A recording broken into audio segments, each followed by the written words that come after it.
Welcome back to my animal education series. Today I'm here with Shane. Hello. Hello, how are you doing? I'm good. What do we have here?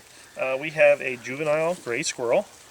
This guy came into the wildlife center about 3 weeks ago, and we've been feeding him and getting him ready to be released back into the wild. So, how did you come in contact with this animal? What happens is a lot of times people find them, especially after windstorms. These guys build leaf nests up in the trees. So if you have a big storm, windstorm, whatever, you get high winds, these guys fall out of the trees. Mothers can't get them back up into the trees, so then we get called when people come in contact with them. Does that happen often? Yeah, this time of year, they have two different litters. They have one in the spring and they have one in the late summer.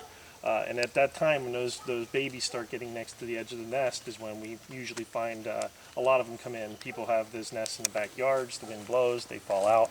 And normally these guys will fall head first because that's the heaviest part of their body.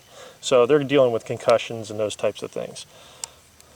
Was there anything seriously wrong with this squirrel, or just an unlucky landing? Other than the possibility of some head trauma, there wasn't much too bad with these guys. They usually do pretty well when we raise them and then we release them back in the wild. That's good. That is probably lifelong injuries. Yes, most of them, if they have minor injuries, they'll usually overcome them because they're so young, just like we would if we had an injury when we were young. They can overcome those and they do well in the wild. So how long do these squirrels usually live? Squirrels can live as much as up to 10 years, 8 to 10 years. But being in the wild, of course, they are a predator, they're a prey species. Yes. So they a lot of times succumb to hawks and those types of things. And of course the individual vehicles that people hit them with all the time. Yes.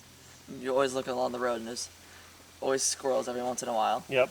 It sucks to see, but it happens when you have a bunch of cars and Yes. roads interrupting the natural Yeah, habitat. they just don't know when to run when those cars go by, and usually they get confused, and that's normally how they act. So we usually tell people when they're going near wildlife, they see them on the roads, put the brake on a little bit, just give them that opportunity to get their mind set and be back and get into the woods.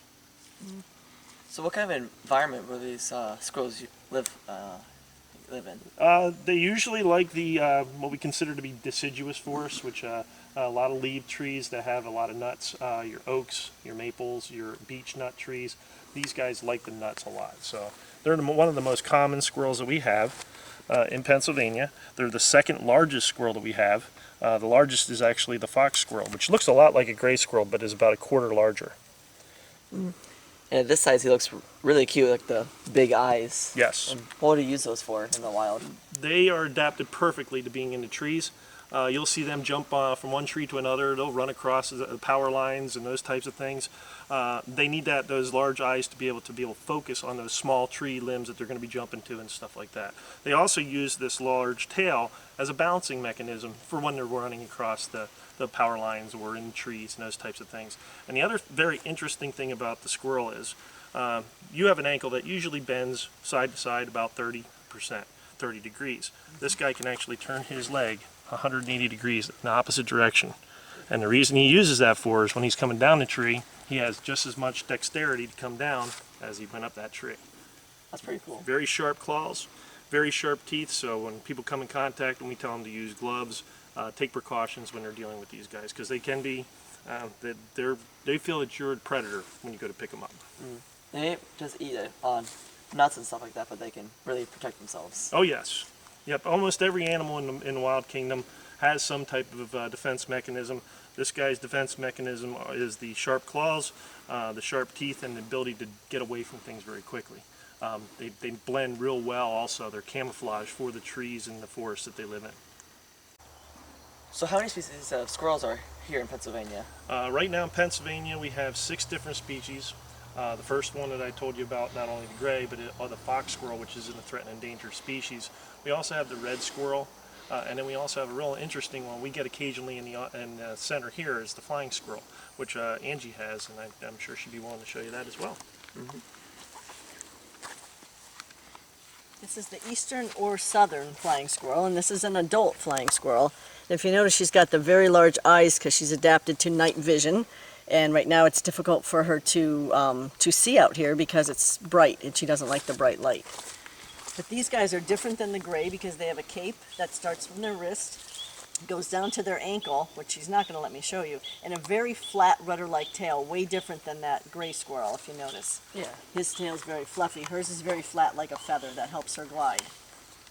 I've never seen that the tail before on a flying squirrel. Actually, this tail on a flying squirrel is designed to break off easily, so when a predator would approach this squirrel, go after this tail flickering around, it grabs onto it, snaps off quickly, and the squirrel gets away, and the predator's left with the tail in its hands or its mouth, and the squirrel gets to go and live another day.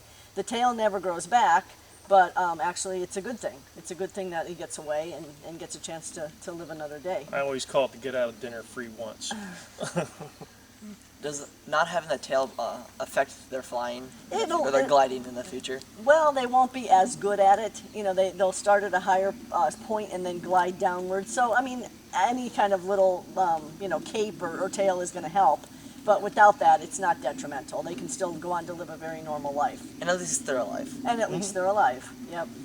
And these guys, if they can get their head in something, you see how tiny this head is. If that head, they can chew through and get that head in, then they can get into your attics, and that's where they'll live.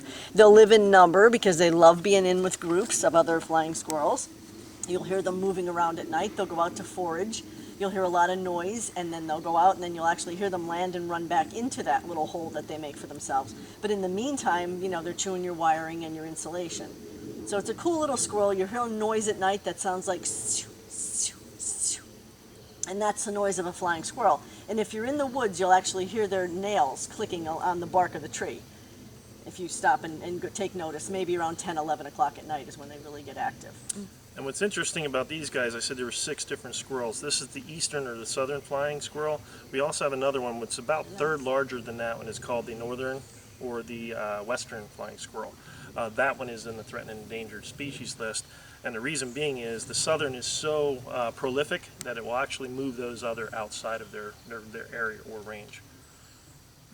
What do these flying squirrels usually eat? Just about anything. They'll take bird eggs, they'll take pine nuts and different types of seeds. They're at your bird feeder, sometimes even suet in the winter. They'll be out at your suet feeder.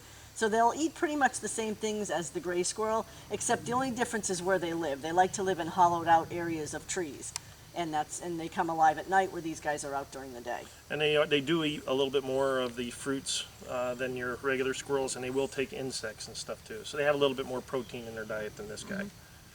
And a lot of people might go their entire life without seeing these flying squirrels. Exactly. And you see maybe 10 or more of these gray squirrels every day. And then the reason being is these are diurnal, these are nocturnal.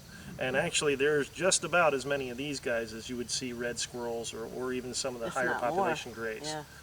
But most people don't see them, so they don't think they're there. It's crazy, like what's there and you just don't realize. And two, you're not out at 10, 11 at night in the middle That's of the also woods. very true. So you're not going to see these guys that often. And we don't get that many into the wildlife center unless a tree's cut down and they're inside the tree, or maybe someone's cat comes home with it in their mouth. So we don't get too many baby flying squirrels coming into the wildlife center.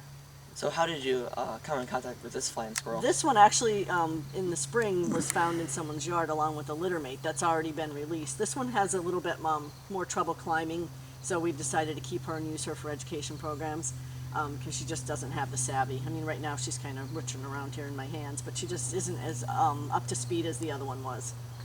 But we get them all different kind of ways. And normally in the fall we get other litters of flying squirrels like we do the grays. But this year we didn't. We just had baby flying squirrels come in the spring. Well, it's always good when you have less animals because you're either releasing a lot or Yes. you're not as many animals are getting injured. Right. And I mean, this time of year we're looking forward to a break. It's Yes. been a very, very busy, hot summer, and we're looking for some downtime, so it's not a bad thing. And it's good for the animals, too, to stay put and be in their natural environment. Well, thank you guys so much for telling us about the gray squirrel and the flying squirrel. You're welcome. You're welcome. And if you guys enjoyed this week's episode, don't forget to leave a big thumbs up down below, subscribe to my channel, and also check out my Instagram @KohlShirk.